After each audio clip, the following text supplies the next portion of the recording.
최근 SNS에서도 구독형 서비스가 등장했는데요. 구독료를 내고 특정 SNS 계정의 콘텐츠를 정기적으로 받아보는 방식입니다.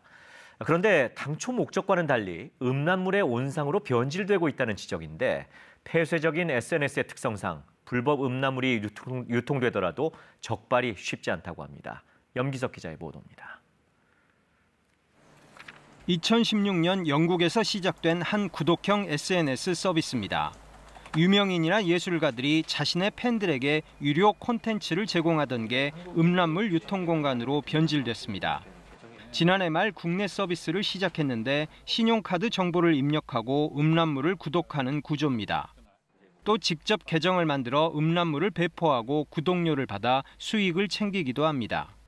이메일 주소만 입력하면 손쉽게 가입할 수 있는데 별도의 성인 인증 절차도 없습니다. 성인 인증 절차도 안 거치고 그렇게 애들이 쉽게 음란물에 노출되면 학부모로서는 당연히 걱정이 많이 됩니다. 하지만 음란물 삭제 차단 권한이 있는 방송통신심의위원회의 구독형 SNS에 대한 감시와 대응은 취약하기만 합니다. 지난해 겨우 8건, 올해는 한 건도 제재하지 못했습니다. 불법 행위가 있는 일부 구독형 SNS 사이트를 확인해서 전기통신사업법상 역외 조항을 적극 적용해서 이용자를 보호하기 위한 대책 마련이 절실합니다. 방심위는 수많은 계정을 확인하려면 막대한 구독료를 내야 하는 특성상 적발이 쉽지 않다고 설명합니다.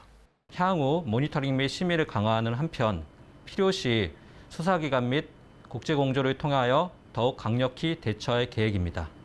성착취물 등 음란물의 불법성이 점차 심각해지는 상황에서 관련 기관의 적극적인 대책 마련이 시급해 보입니다. KBS 뉴스 염석입니다.